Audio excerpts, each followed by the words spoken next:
Shalom e bem-vindos de volta ao Israel com a Aline. Nós estamos em Jerusalém porque hoje a gente vai seguir os passos de Jesus de quinta-feira até domingo e por isso nós estamos aqui no Monte Sião para começar. Mas antes disso eu quero dar as boas-vindas para todos aqueles que são novos no canal e aqui a gente fala de tudo de Israel e da Terra Santa para todo mundo. Então, sejam bem-vindos e vamos começar!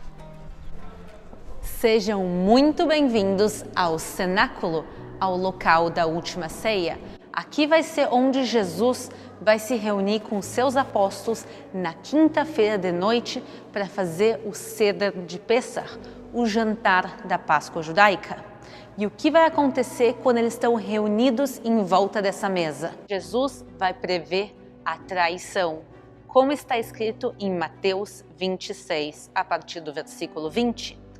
Ao anoitecer, Jesus estava reclinado à mesa com os 12. E enquanto estavam comendo, ele disse: "Digo-lhes que certamente um de vocês me trairá." Eles ficaram muito tristes e começaram a dizer-lhe um após o outro: "Com certeza não sou eu, Senhor." Então, foi nesse local onde Jesus ele vai prever a traição de Judas. Ele também aqui vai prever a negação de Pedro, mas o mais importante que ele vai fazer aqui é pegar o pão e o vinho, o pão ázimo, como ele era na última ceia, e distribuir a eles. E aqui então vai ser ensinada a comunhão. Essa escultura foi colocada aqui no ano 2000, no milênio, e ela é uma árvore de oliveira, mas essa árvore foi cortada e ela está renascendo dos seus brotos. Ela representa a Jesus e mais que isso, Jesus ressuscitado. E ao pé dela tem aqui trigo e também uma parreira com uvas. Quer dizer, essa árvore representa a Jesus na última ceia como o pão e o vinho. Este aqui é o local da última ceia, segundo a tradição cristã local. Mas essa sala aqui tem 2000 anos? E a resposta é não. Esse local foi destruído e reconstruído algumas vezes ao longo da história. A última reconstrução que a gente consegue ver, que são dessas colunas e do teto também, ela tem 900 anos.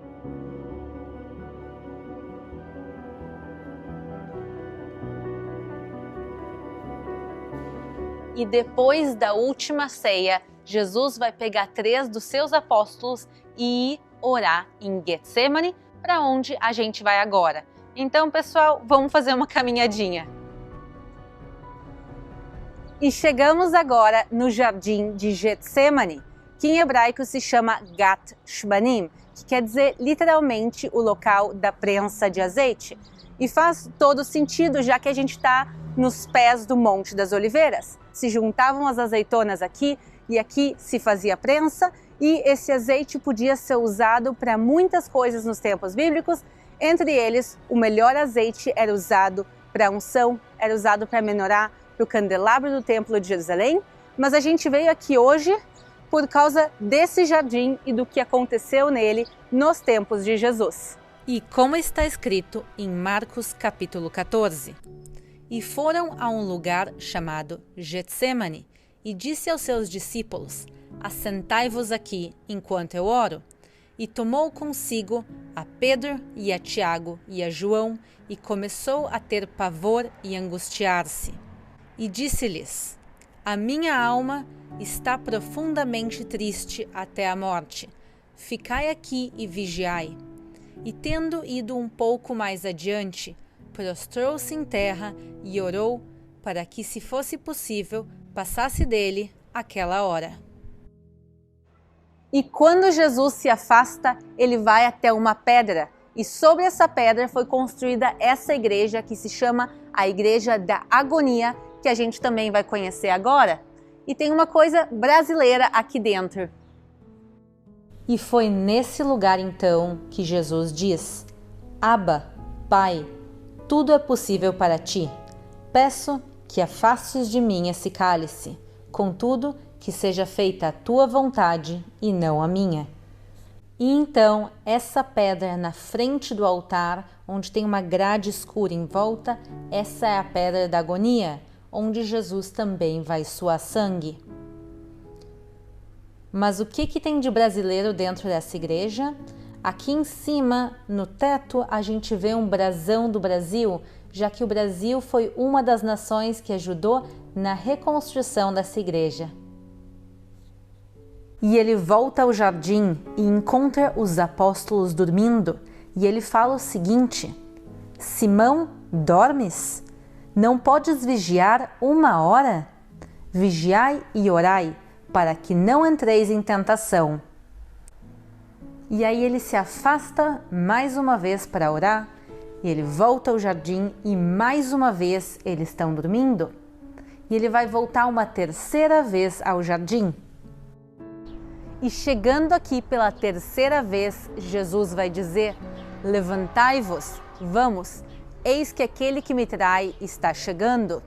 E justamente quando ele fala isso, quem chega aqui é Judas Iscariotes, com uma multidão que se aproxima. E Judas vai dar o beijo da traição em Jesus. E depois disso, Jesus também vai ser preso e levado até o sumo sacerdote Caifás, para onde a gente vai agora. Então, vamos seguir o nosso passeio e vamos para a casa de Caifás, que fica no Monte Sião. Vamos lá! E chegamos agora na igreja que se chama San Peter in Gallicanto, a igreja de São Pedro no Cantar do Galo. E essa igreja está construída sobre os restos históricos da casa de Caifás. Mas por que o nome de Pedro nessa igreja? Essa história se conecta com a última ceia, onde a gente teve há pouquinho tempo atrás. A gente vê aqui a mesa da última ceia e Jesus aqui apontando a Pedro e mostrando o número 3. Ele está aqui prevendo as 3 negações de Pedro que vão acontecer quando ele está dentro da casa de Caifás. Então, dentro desse local, é tanto o local onde Jesus ficou preso, como também do lado de fora, onde Pedro negou a Jesus. Mas vamos agora entrar e realmente conhecer onde que Jesus ficou preso.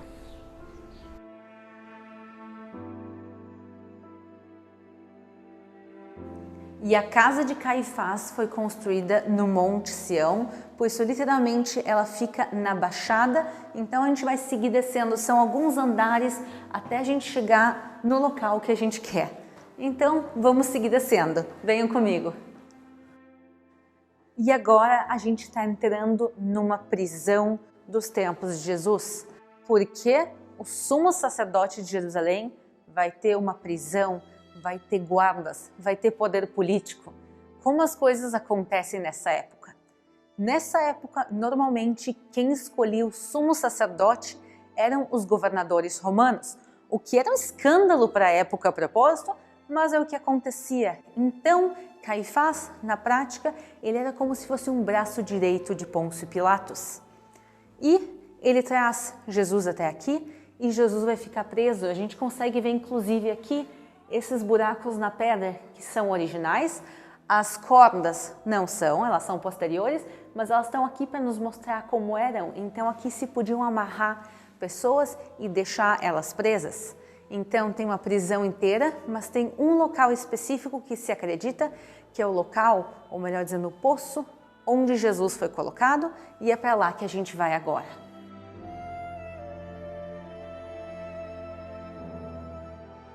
E esse lugar, ao mesmo tempo, é tão simples, mas tão significativo. Essa sala aqui é vazia. Tem algumas cruzes que foram colocadas aqui por cristãos ao longo da história e somente tem um objeto aqui, que é esse livro aqui. Ele é o Salmo 88 em diferentes idiomas. E Jesus vai ficar preso nesse lugar até o amanhecer e ele vai ser levado até Pôncio Pilatos. Então, aqui do nosso lado, a gente vê essa rua barra escada que conectava a parte mais baixa do Monte Sião com a parte central da cidade de Jerusalém. E por isso, quando Jesus é levado da casa de Caifás até o local onde estava Pôncio Pilatos, ele provavelmente também passou por essa mesma escadaria.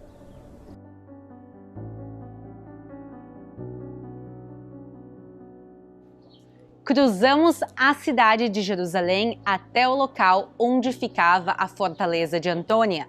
Essa fortaleza colossal foi construída anos antes pelo rei Herodes o Grande.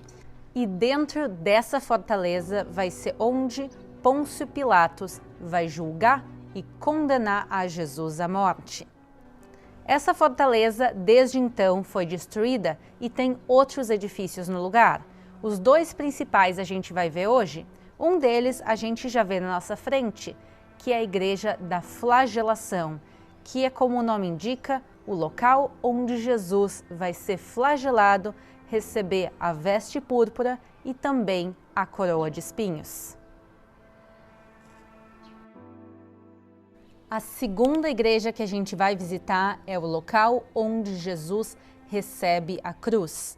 A crucificação era uma prática comum dentro do Império Romano e por isso, durante a crucificação de Jesus, são agregados elementos que não eram feitos em outras crucificações da época. Entre elas é que Jesus teria que carregar a sua própria cruz até o local da crucificação, o Calvário. Então, como a gente viu, aqui é o local de julgamento de Jesus, flagelação e recebimento da cruz. E a partir daqui ele vai fazer todo o caminho carregando a cruz até o local do Calvário, até o local da crucificação, e é esse mesmo caminho que a gente vai fazer agora juntos. Então, venham comigo.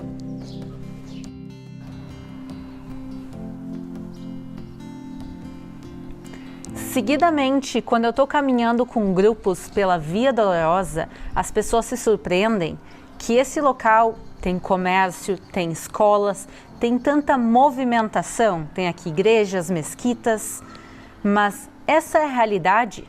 Quando Pôncio Pilatos ordena Jesus carregar a cruz até o Calvário, ele faz isso com o objetivo de humilhar Jesus e que o máximo de pessoas vejam a humilhação e o sofrimento dele. E por isso a ideia é que ele passe na frente dos mercados, na frente das escolas, na frente dos lugares, para que o máximo de pessoas vejam isso. Então, faz todo o sentido do mundo que seja assim até os dias de hoje. Esse caminho é conhecido como Via Dolorosa, Via Crucis ou Via Sacra. Via Dolorosa também é o nome em latim e por isso quando a gente vê aqui indicado nas placas o próprio nome da rua é Via Dolorosa, por causa do nome em latim, que também nesse caso é o mesmo que em português. Como eu já comentei em alguns outros vídeos, a cidade velha de Jerusalém, hoje em dia, ela é dividida em 4 bairros.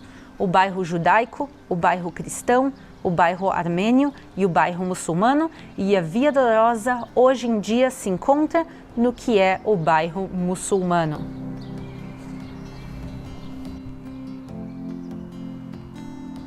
Um assunto delicado, mas importante de se falar, é que existem 2 possibilidades de onde pode ter sido o Calvário, a crucificação, e por consequência, onde é a Via Dolorosa.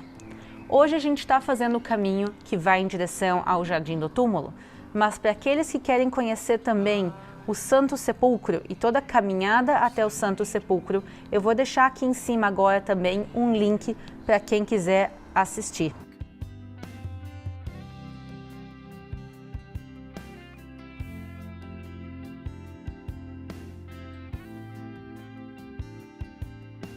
E saímos agora pelo portão de Damasco e a gente está do lado de fora das muralhas.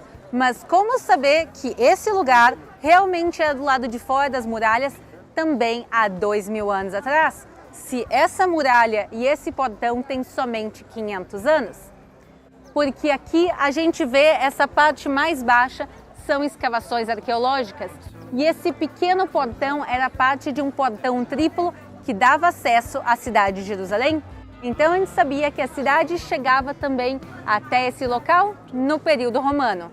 E isso é importante porque a gente sabe que as crucificações eram feitas do lado de fora das muralhas e também eram próximas a um portão ou uma zona bem movimentada, pelo mesmo motivo que a gente falou antes, que eles queriam que isso fosse uma coisa pública e que o máximo de pessoas assistissem. E essa aqui é a rua que se chama Kondratyk e ela é o final da Via Dolorosa, esse caminho que tem no total 1 quilômetro e que a gente vai terminar agora no local conhecido como o Jardim do Túmulo. No Jardim do Túmulo a gente vai encontrar os lugares mais importantes do dia de hoje. A gente vai ter uma vista para o Monte Calvário, a gente vai ver o Jardim de José de Arimateia e principalmente o sepulcro vazio de Jesus. Aqui a gente consegue ver o Gólgota, também conhecido como Calvário ou local da caveira, e a gente consegue ver esse rosto que parece que está cavado na rocha, tanto na foto antiga como hoje em dia. O acesso ao Calvário em si ele é muito difícil, porque ele fica dentro de um terreno que é hoje em dia uma rodoviária árabe, mas eu vou chegar aqui o mais perto possível para mostrar para vocês.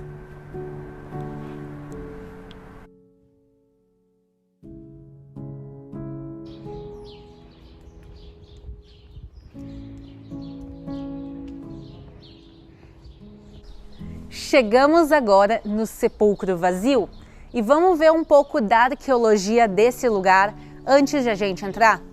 A primeira coisa que a gente vê aqui é uma parte elevada de pedra que cria uma espécie de uma canaleta. Para que isso? Aqui ficava a pedra que rolava e que fechava a entrada da caverna. Essa pedra ela desapareceu ao longo dos séculos, mas eles trouxeram para cá outra pedra que foi trazida de Hebron, é a cidade dos patriarcas de Abraão, Isaac e Jacó e as suas esposas, com exceção de Raquel, que está enterrada mais próxima daqui, no caminho de Belém. Então essa pedra aqui, ela é igual à que fechava a entrada, só que menor. Então imaginem ela maior e ela é usada para fechar o sepulcro. E agora sim, vamos entrar.